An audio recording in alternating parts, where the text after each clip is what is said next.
For 2 years, every tech executive on Earth told you the same comforting story. Artificial intelligence, they promised, wouldn't take your job. It would be a tool, a helper, a co-pilot. It would create far more jobs than it ever destroyed. Don't worry, they said. Embrace it. The future is bright. This week, one of the largest technology companies in the world quietly admitted the opposite. And it did it not with a dramatic announcement, but with a single cold line, the kind of line designed to be skimmed over and forgotten. The company is Oracle. You might not think about it much, but you live inside its reach every day. Oracle runs the databases behind banks, governments, airlines, and hospitals all over the world. It is old, enormous, and deeply woven into the plumbing of modern life. And according to reporting from Bloomberg, over the past 12 months, Oracle cut its workforce by 21,000 people. 21,000! And among the reasons it gave was this, that artificial intelligence had eliminated some of those roles. Read that again, slowly. A company didn't just quietly lay people off and blame restructuring or market headwinds the way they always do. It pointed, on the record, at the machine. It said the software replaced the humans. And that is what makes this a genuine turning point. Not the layoffs themselves. Layoffs are as old as business. It's that the quiet part, the part every executive has been carefully avoiding for 2 years, was finally said out loud. Let's make 21,000 real for a second, because numbers that big go numb. 21,000 people is a packed arena. It's an entire small city's worth of workers, each one with a mortgage, or kids, or a car payment, or a parent they help support. Each one who, not long ago, was told that if they just learned to work alongside AI, they'd be fine. This week, a portion of them learned what that phrase actually meant. To understand why this one line matters so much, you have to understand who Oracle is right now. Because this is not a dying company slashing costs in desperation, it is the exact opposite. Oracle is one of the central players in the entire AI boom. It is a backbone company, one of the firms building the gigantic data centers, the physical engine rooms, that artificial intelligence actually runs inside. Oracle is part of a headline-grabbing venture, announced alongside the President of the United States, to spend up to $500 billion building AI infrastructure across America. $500 billion. So hold these two facts in your head at the same time. Here is a company at the absolute heart of the AI gold rush. A company whose stock has soared on the promise of artificial intelligence. A company helping to physically build the future of the technology. And at the very same moment it is pouring fortunes into that future, it is cutting 21,000 human beings and naming AI as part of the reason. That contradiction isn't a scandal. It isn't a glitch. It's the business model, working exactly as designed. And once you see it clearly, you can't unsee it. Here's the uncomfortable truth. The cheerful press releases are built to hide. For a company, the financial appeal of AI was never really about helping workers do their jobs better. That's the brochure. The engine underneath is replacing the cost of those workers entirely. Think about what a human employee actually costs a company. A salary, yes, but also healthcare, payroll taxes, paid holidays, sick days, training, office space, management. A piece of software needs none of it. It doesn't sleep, doesn't quit, doesn't ask for a raise. So when a company spends billions of dollars on artificial intelligence, the return it is quietly promising its investors is, in large part, doing the same amount of work with far fewer people on the payroll. That's not a conspiracy theory. It's just arithmetic. And Oracle just showed us that arithmetic made real in 21,000 lives. Now here's the part that should really make you sit up. As those 21,000 jobs were vanishing, something very different was happening at the very top of the same company. Oracle's value climbed on the AI wave, and its founder and chairman, Larry Ellison, a man already among the richest human beings who has ever lived, reportedly watched his personal fortune swell to staggering new heights as the company rode that boom. At points this year, by various reports, he was in the running for the title of the wealthiest person on the planet. So watch the two arrows, because this is the whole story in one image. One arrow points sharply down, 21,000 jobs, gone. The other points just as sharply up, the company's market value and its founder's wealth, soaring into the stratosphere. Same company, same boom, same 12 months.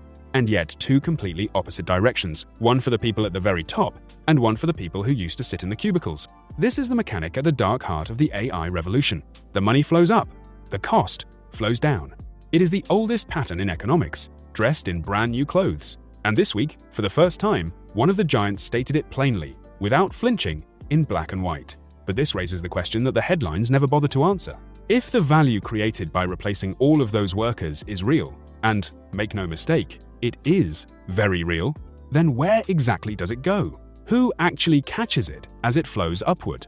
And what does all of this mean for you? Specifically, whether your own job is on the chopping block or feels 100 miles away from any of it. To answer that, we have to do the one thing nobody in a press release ever does. We have to follow the money. To understand where the money goes when a company swaps people for artificial intelligence, you have to follow a chain that almost nobody lays out plainly. So let's do it, step by step.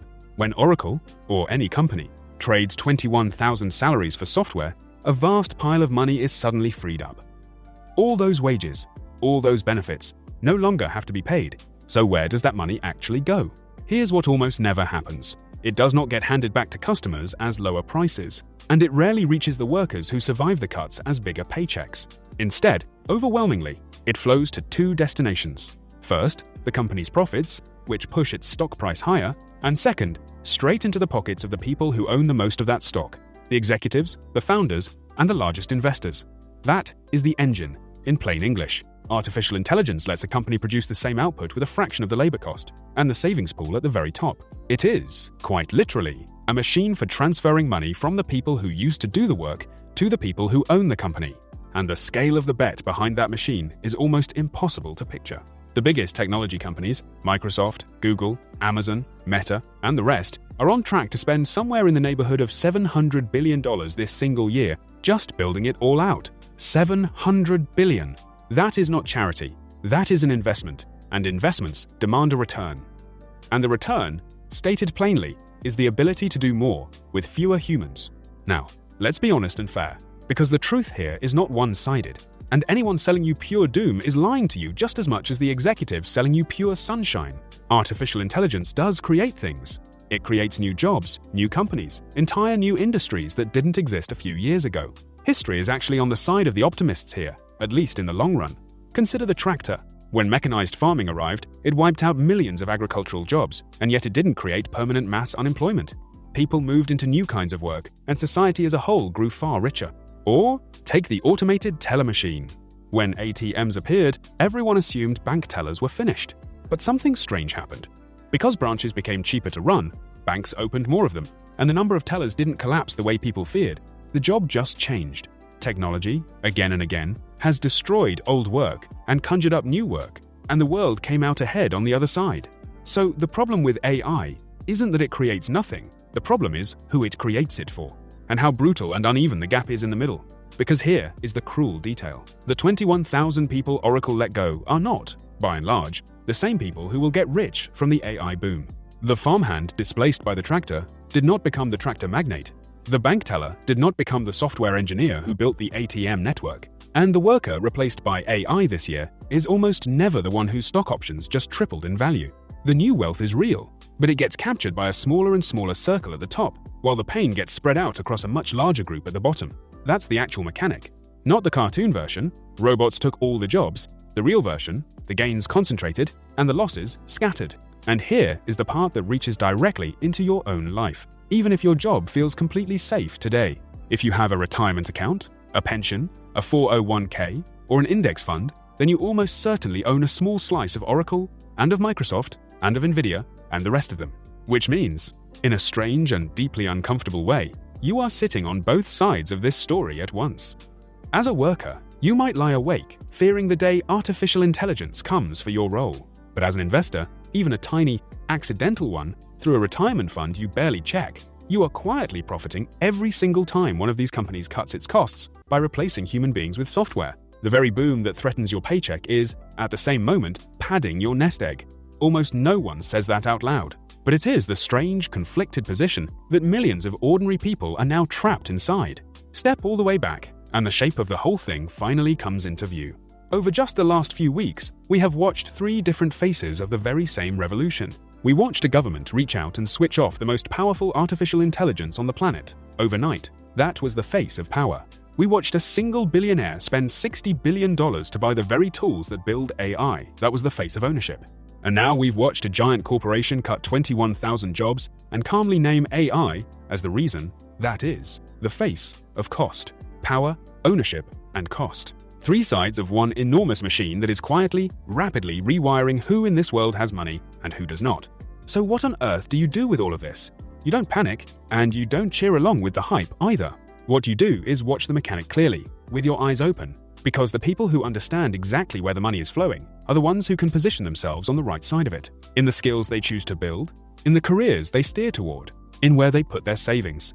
The 21,000 who lost their jobs this week didn't see it coming, in part because they believed the comfortable story they were told. You don't have to. You've now heard the real one. This is educational, and not a single word of financial advice. It's simply the machinery of money and power, laid bare so you can see it turning. Every figure here comes from public reporting, and this story is very much still being written, in real time, in companies all over the world, possibly including the one you work for. So tell us, down in the comments, is artificial intelligence taking these jobs, the painful but necessary price of progress, the tractor, and the ATM all over again, something we'll all be better for in a decade? Or is it something colder, a quiet, massive transfer of wealth from the many to the few, dressed up in the friendly language of innovation? We genuinely want to know what you think. And if you want to understand the next move in this revolution before the headlines do, subscribe, because in this economy, understanding the machine is no longer optional. It's how you stay on the right side of it.